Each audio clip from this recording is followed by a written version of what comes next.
If there's one thing world leaders have today, it is power. A lot of power. They are responsible for huge populations, control economies, and even head national militaries. With these many responsibilities, it's understandable that it is in a country's best interest to give their first citizen the best security money can buy. Among the many presidents, world leaders, and heads of state that are constantly surrounded by jaw-dropping security details, here are some of the most heavily guarded rulers of all time.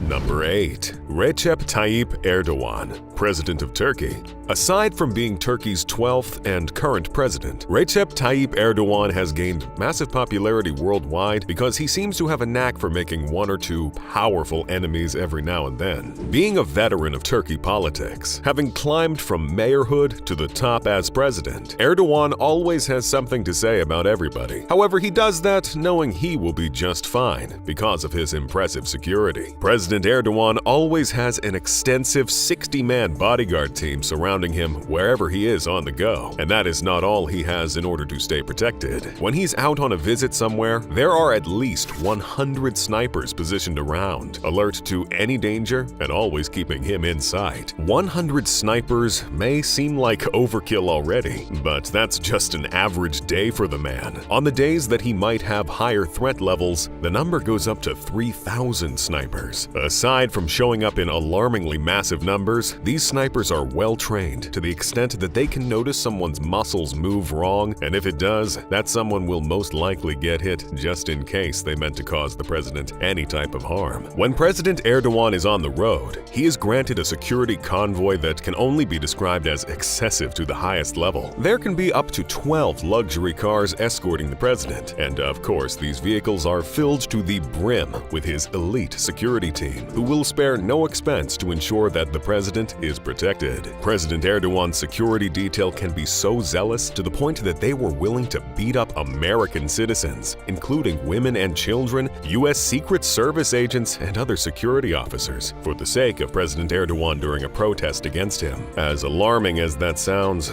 it was not the only time this Turkish president's security detail would cause an international incident. Like their charge, the team members are not all too concerned about crossing anybody in order to achieve their sole goal, which is keeping Erdogan safe. This played out once again when Erdogan's security team clashed with Bosnia's border police because the former blatantly refused to hand over their weapons. Another thing you have probably figured out at this point is that President Erdogan's men are as well armed and deadly as they are zealous. They use weapons like the Turkish-made Yavuz 16 weapons and the MPT-76, what the Turkish call the National Infantry Rifle. The Yavuz 16 is the standard gun of the Turkish armed forces, and nearly every security officer in the country, including Erdogan's bodyguards. The MPT-76, or the National Infantry Rifle as it is fondly called, has an effective range of up to 600 meters and is capable of firing 600 rounds per minute at a muzzle velocity of 800 meters per second. With all that heat, Erdogan's security is packing enough power to take down a small army. It also helps that they are willing to do anything to protect their country's #1 citizen.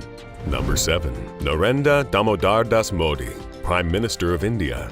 Although India still remains a third-world country struggling to earn a place among the world powers, the country is actually doing a lot better than you might think, to the point that current Prime Minister Narendra Modi spends a whopping $48 million on his security every year. That's around 10% more than it has ever been before. The Special Protection Group, or SPG for short, is a special operations force whose only objective is to provide proximate security to the Prime Minister of India and his family. Modi has over 3,000 well-trained men acting as his bodyguards, and for mobility, the group owns hundreds of vehicles, helicopters, drones, planes, and motorbikes, dedicated only to keeping the Prime Minister safe. Generally, SPG special agents assigned to the Prime Ministerial Security Detail wear black, Western-style formal business suits with dark sunglasses, a two-way encrypted communication earpiece, and are typically armed with concealed handguns. On rare traditional occasions that could pop up, the agents wear safari suits to blend into the environment. As it turns out, Special Protection Group officers not only dress like Special Operations Commandos, they are just as well armed. Their equipment includes ultra-modern assault rifles, dark visor sunglasses with inbuilt communication earpieces, gloves, bulletproof vests, elbow pads, and knee pads. When the Prime Minister moves around the country, several roads are fully blocked for hours to let his massive convoy through. His convoy includes sophisticated vehicles that can ensure his protection, like the customized armored variants of the standard 2015 BMW 760 Li long wheelbase sedan. This vehicle is mainly used to transport Modi himself. The Prime Minister's motorcade also features at least 2 Mercedes-Maybach S650 guards, 3 armored BMW 7 Series sedans, 4 armored Range Rovers, and at least 8 to 10 BMW X5s, 6 Toyota Fortuners or Land Cruisers, and at least 2 Mercedes-Benz Sprinter ambulances. A Tata Safari electronic countermeasures car also accompanies the convoy to counter guided and radio attacks. And besides that, there are many more escort vehicles, all serving a necessary function. The vehicles that carry Modi and his entourage are certified with VR7 in the BRV 2009 Ballistics Protection Ratings and can defend their occupants from anything ranging from landmine blasts to machine gun fire. That alone should be enough. But there are even more additional security upgrades added to Modi's vehicles. These upgrades include undercarriage armor 3 inches thick, multi-layer laminated glass, and armor plating on the doors, roof, body pillars, front footwell, and rear bulkhead. The vehicles are also fitted with run-flat tires that can run deflated for kilometers and advanced heat sensors to ward off missiles and bombs. In the same vein, the fuel tanks are sealed with Kevlar to prevent explosions. Vehicles like Modi's Mercedes-Maybachs have their interiors turned into gas-proof chambers that can ensure fresh oxygen supply to its occupants in cases of chemical and biological attacks. Other features that have been reportedly added to the cars in the Prime Minister's convoy include an intercom system that enables easy communication between the passengers and the driver, an alarm system, a fire extinguisher with a temperature sensor, irritant gas sensors to warn of dangerous gases in the passenger area, and compartments to carry 2 machine guns in the center console. As you would expect, not only are the roads made safer with extra vigilance when Modi is traveling, when India's Prime Minister travels by air, he makes use of the Air India One, the code name given to any aircraft carrying the President, Vice President, or the Prime Minister of India. These flights are operated with 2 customized Boeing 777-300ER aircrafts that bear distinct national markings. The aircrafts were built in the United States, using a similar design to Air Force One, the official aircraft used to transport the U.S. President. Additionally, for domestic flights, Modi and his team have the option of shuffling between 4 14-seater Embraer 135 aircrafts and 3 customized 46-seater Boeing Business Jet BBJ 737s that feature VIP cabins. Proving yet again that he will go to any length to ensure his safety, Narendra Modi once used an Indian Air Force Lockheed C-130J during his visit to Sri Lanka, an aircraft more suited for waging war than protecting lives. Securing the Prime Minister during air travel goes beyond transporting his team in luxurious aircrafts. It also involves using helicopters to patrol the skies, scouting for any danger. Various helicopters, including 6 new Mi-17 V5s, have been approved by India's Defense Ministry for this purpose. The Mi-17 V5s, amongst a lot of impressive functions, have advanced avionics, onboard navigation systems, and night vision devices. The SPG has also fitted their helicopters with armor plating and more durability to ensure the passenger's safety. Just in case you are already hyped up and planning to send in an application, you should know that the SPG does not directly recruit personnel. Recruits are instead drawn from enlisted ranks of the Central Armed Police Forces and Railway Protection Force. Personnel from these services may apply for deputation to the SPG and will undergo rigorous physical and psychological assessments as well as enhanced security screening. Deputation to the SPG usually lasts 5 years, but may be extended at the director's discretion. Since the inception of the Special Protection Group, it has become public knowledge that the agents are ready to jump in front of any danger that comes knocking, all in a bid to protect their charge. In fact, they must have, because the SPG officers so far have been awarded 43 President's Police Medals for distinguished service and 319 police medals for meritorious service. All that tech, skill, and bravery is presently only reserved for Prime Minister Narendra Modi, as he is the only SPG protectee.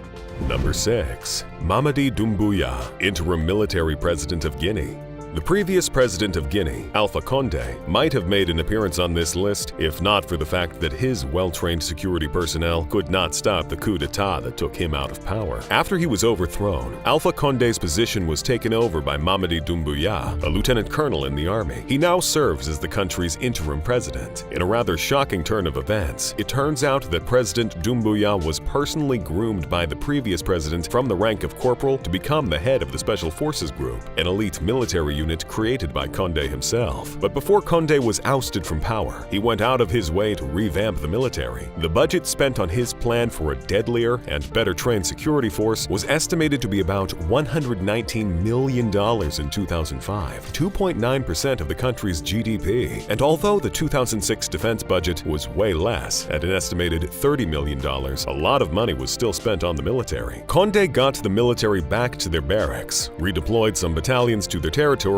and retired some 4,000 soldiers. He increased budgets, intensified the administration's militarization, and became more demanding when it came to recruitment. The creation of the Special Forces, an elite battalion that was financed directly by the presidency, was a response to Condé's need to strengthen and professionalize his army. It also received the blessing of foreign partners, who believed that this unit would be able to fight drug trafficking and terrorism. Unfortunately for Condé, he was unknowingly putting things in motion for his own downfall. Speaking on the creation of the Special Forces, a member of the former government team confirmed that Alpha Condé created an extremely well-armed monster. The team of about 100 qualified and well-trained soldiers, including Colonel Doumbouya, who led the Special Forces unit, had been training abroad since 2010 and were privy to intense American special ops exercises. It was this same team that helped Doumbouya overthrow Condé and take over as president. To this day, the team members remain loyal to the military ruler and are, of course, in charge of his safety. They are tasked with protecting him against potential threats, like supporters of the previous regime. Like most of the military that Condé so generously funded, Doumbouya's Special Forces Group is fully armed with tactical armor, towed artillery, anti-tank artillery, rocket launchers, air defense guns, and missiles. They are well-versed in reconnaissance and have attack helicopters at their disposal. The military unit is, as we have found out, well-trained and well-equipped for their duties, and their most important duty right now is keeping interim President Mamadi Doumbouya safe, making him one of the most safeguarded presidents in history.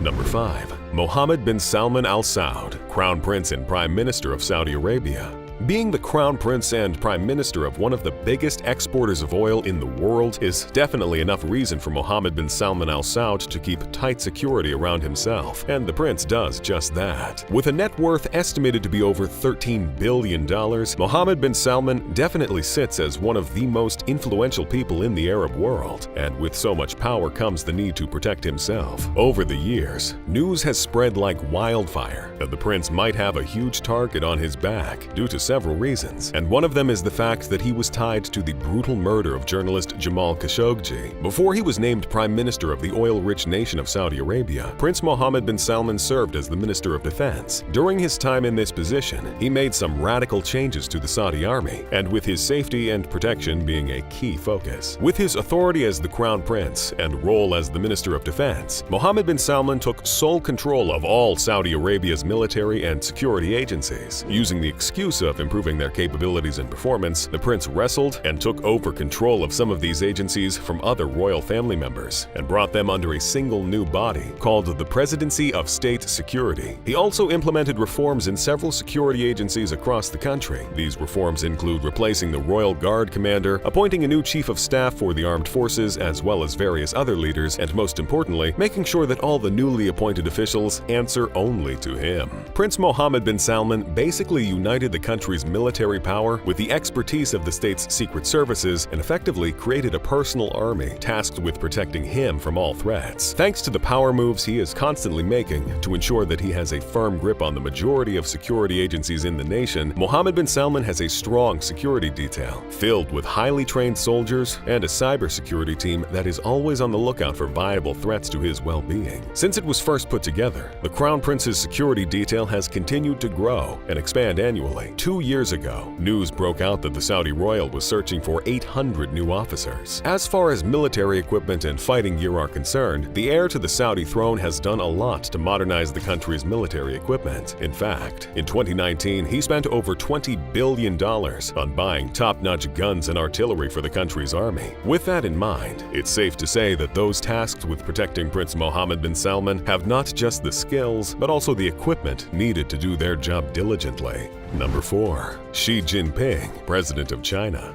Seeing how China is a world power, it makes total sense that the country and her citizens would be more than willing to go to extreme lengths to ensure their president's well-being. Today, the Central Security Bureau is the chief organization that is responsible for the protection of the country's head and powerful leaders. The Bureau controls the Central Guard Unit, otherwise known as the Central Guard Regiment, a deadly unit of bodyguards trained by the People's Liberation Army of China. This group has guarded all the past Chinese leaders and their immediate families. But of all leaders who have employed their services, Xi Jinping's security seems to have demanded the most from them. The unit tasked with protecting the president consists of a brigade with 3 regiments, and all members of these regiments are responsible for different aspects of the president's safety. The total strength of the unit is more than 8,000 men, organized into 7 groups, totaling 36 squadrons. Each subgroup and individual is saddled with a unique mission pertaining to the protection of the president. Back when Xi Jinping visited Hong Kong for its 25th anniversary of returning to Chinese rule on the 30th of June last year, there was an unprecedented level of security for the president that involved machine guns placed around the city, ballistic briefcases, and a very long motorcade. During the event, the Chinese ruler was escorted by elite officers from a VIP protection unit, formerly known as G4, along with his personal bodyguards from the Central Security Bureau, and they were all armed to the teeth. Some members of the security detail were equipped with lightweight ballistic briefcases that could convert into fold-out bulletproof shields or blankets to provide protective coverage within a matter of seconds. They were also reported to have had machine guns disguised as briefcases, so they could take immediate heavy action in the event of danger. The president was moved around with a very long motorcade that had about 50 police vehicles, and each vehicle was present anytime Xi Jinping had to be on the move. Xi Jinping himself was seated in a bulletproof 4-door Hongqi sedan, a luxury Chinese car that has been used by leaders of the ruling Communist Party from the time of its founder Mao Zedong. To add a nice, secure finish to it all, there was also a government helicopter riding along for aerial protection against airborne attackers. All traffic lights were blocked so that the motorcade did not have to make any stop during the trip and inadvertently become sitting ducks for would-be attackers. Seems like a lot to ensure the safety of one man, but at least it is certain that the president of China never has to look over his shoulders in fear. Number 3. Kim Jong-un, Supreme Leader of North Korea.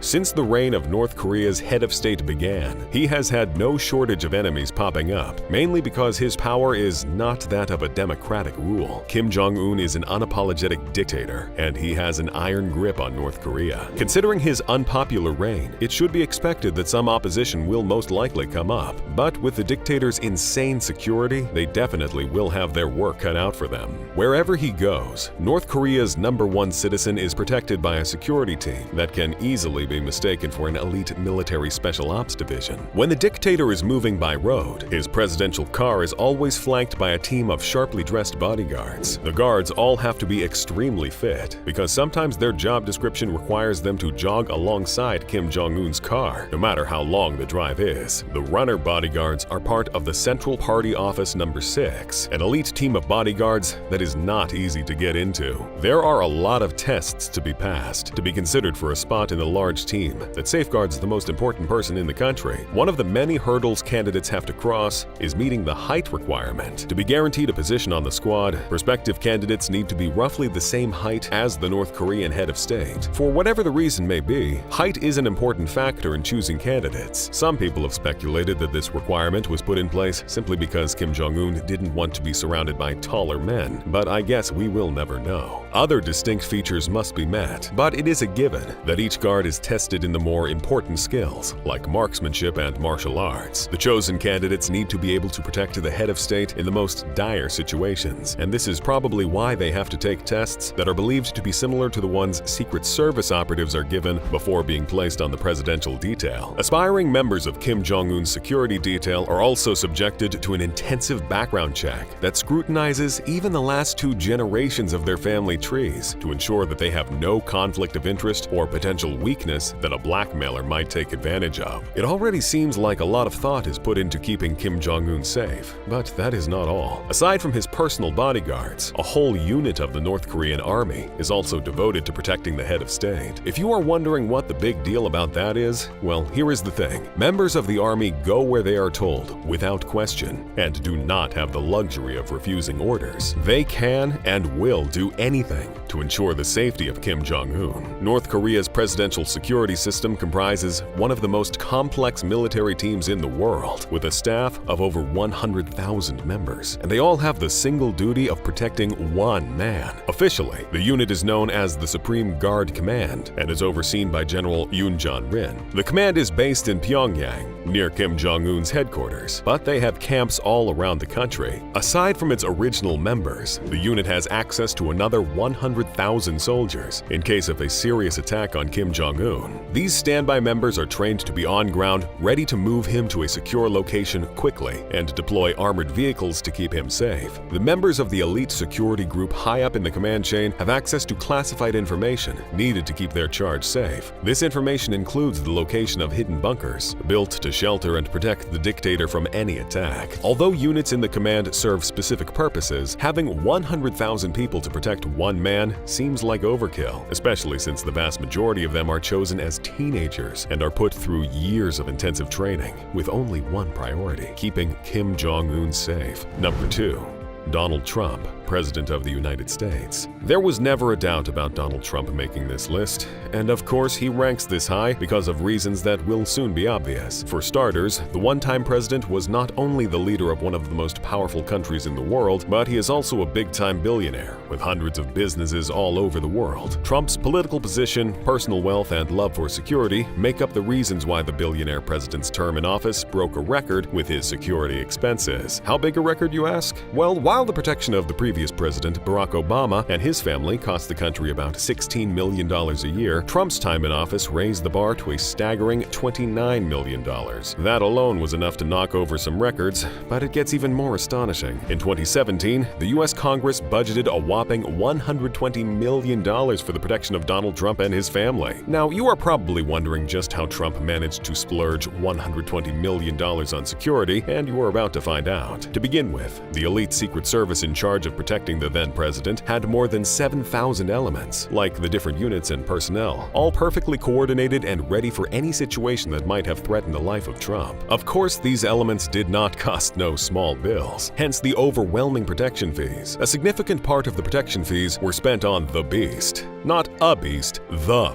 Beast. The Beast has been referred to as the safest limousine in the world, and I couldn't agree more. The limo comes with 5-inch thick armor plating, 5 layers of bulletproof glass, 8-inch thick doors that vacuum seal the interior just in case of any chemical attack, heavy-hitting guns, Kevlar tires, and steel rims that can drive with full function, even if the tires are popped. The Beast's fuel tank is well insulated so that it cannot explode or leak, and the interior has its own oxygen tank, just in case of a chemical emergency. In the trunk of this magnificent car is a firefighting system, tear gas and smokescreen systems, a full medical kit, and bags of the president's blood type just in case he needs a transfusion. With all these, Trump still had a lifeline that is a direct, secure line to the vice president and the Pentagon. Regardless of where he is headed, the presidential motorcade always consists of more than 30 vehicles a trip, and you will most likely not find a grander entourage. At the head of the entire motorcade, there are usually a few normal police cars or bikes from the local area, tasked with clearing the air and making sure the coast is clear. Right behind the police cars and bikes are the pilot cars that clear the way in the area. They are usually located directly in front of the president's vehicle, and they act as a buffer between the outside world and the little safe bubble that the president exists in. The lead cars are the next in the convoy, and they comprise of the Beast and its replicas. Usually there are just 2 lead cars, named the authentic Beast and a replica, but there is no no limit to the number of lead cars the president needs. Donald Trump developed the strategy of adding replicas of the Beast to his convoy to serve two purposes: one, to throw off any potential attackers, and to transport any other VIPs that the president may have. Next in line is a halfback that rides behind the president and carries his security detail. If there is only one halfback, which there rarely is, then it is probably chock full with the CAT, the counter-assault team. These guys are the main security detail that travel behind the president, and it is their duty to contain the situation if the motorcade is ambushed. Riding behind them is a van called the Watchtower that has little antennas on the top to disable any sort of electronic devices from going off. Along with that is an ID car to identify any threats and communicate with other members of the motorcade, especially the vehicles at the head of the convoy, and the pilot vehicles to make sure no threats lie ahead. Riding right behind the ID car is a hazard mitigation unit that looks like a black ambulance and is fully equipped to deal with any sort of biological hazards. It more or less functions as a roadrunner that creates a secure network between everyone in the motorcade and the outside world. Of course, there is also an ambulance that rides in the back of the motorcade, ready to assist in any sort of medical emergency, obviously prioritizing the president. At the far end of the convoy sits the rear guard that protects the back of the motorcade. The entire entourage travels with the president everywhere he goes, whether it's a lunch date or a trip to a foreign country. Aside from the vehicles in his entourage, there are a ton of other vehicles and aircrafts used solely for Trump's security, like Air Force One, which he rode guarded by two F-35 combat forces, the Marine One and the Ground Force One. Other units involved one way or another in protecting the U.S.'s #1 citizen include K-9 units, emergency response teams, snipers, motorized units, and special operations teams that carry out orders for the sake of the president's safety. Number 1. Vladimir Putin, President of Russia. Russia may very well be the most disliked country in the world right now. One of the most powerful, definitely, but also the most disliked, especially with the whole Ukraine situation. With that in mind, it is easy to see that Russia's head of state, Vladimir Putin, is a powerful man with a very big and attractive target on his back. This is why the former KGB agent, who has been in power since the year 2000, is beyond obsessed with his security and health, and he takes extra measures to tend to both. President Putin is always on guard against assassins in the shadows, and it's not just a thing of paranoia, especially when you think about the one time a US senator publicly called for anybody in Russia to take him out. And no, he did not mean to dinner. For somebody in Russia to take this guy out, you would be doing your country a great service and the world a great service. Looking at the man he is and all that he has done, it does not come as much of a shock that the Russian president's security detail is the best of the best at what they do. The first line of defense between Putin and any potential threats are his bodyguards, who call themselves his musketeers. The musketeers make up a special unit within Russia's Federal Protective Service, or the FSO for short. Not much is known about this elite squad, and the little that is known comes from a website called Beyond Russia. The information available states that the bodyguards are handpicked for qualities like operational psychology, extreme physical stamina, and of course, the ability to withstand the country's cold and not sweat in the heat of battle. Unarmed, the musketeers are very dangerous men, but that hardly matters, seeing as how they are equipped with Russian-made 9mm SR-1 Vector pistols with armor-piercing rounds. The squad also carries special briefcases that serve as shields to protect their charge from any attack at close range. Before Russia's #1 citizen embarks on any journeys, advanced teams are sent out to scout his destinations months ahead of schedule to fish out the safest routes. Wherever he stays also gets inspected thoroughly. Jamming devices are installed to prevent any sort of remote bomb detonation, and the technicians on his payroll constantly survey all cell phones and devices in the area. When Putin does get on the road, he rides amidst an imposing convoy of heavily armored vans. Inside some of the vans are military special operators armed with anti-tank grenade launchers, portable anti-aircraft missiles, and other advanced weapons. Putin's obsession with security does not allow him to step out in public without having snipers perched around the perimeter, waiting to quickly snuff out any threat at any time. The FSO is reported to have a wide-ranging authority, one that enables them to eavesdrop on private conversations, access private mail, search homes, seize vehicles and detain and interrogate any suspect, all to ensure Putin's protection. When the musketeers are replaced no later than the age of 35, arrive, they are mostly rewarded with important and powerful new positions like regional governors, federal ministers, special services commanders, and presidential administrators. That is how powerful the president's protectors are and can get. Oh, and if President Putin was ever to get into any life-threatening danger, his security detail is willing to employ a presidential body double to distract any unforeseen enemies, probably take some potential bullets for the body number one, and ensure his safety, as that is all that matters. It is also a standard procedure for Putin's team to employ someone to sample every meal he is served in order to ensure he is not poisoned. According to an organization whose members cook for heads of states and monarchs called the Club de Chefs, the report seems to be pretty accurate. Gilles Bragard, a well-known chef, once told The Telegraph years ago that tasters still exist, but only in the Kremlin, where a doctor checks every dish with the chef. Taking into consideration the fact that Putin remains unharmed, it's safe to say that the members of his security detail take every measure to protect those in charge, and so far, they have excelled at that. Wealth and power truly does create a lot of crazy situations. Find out more crazy ones in the video on your screen right now.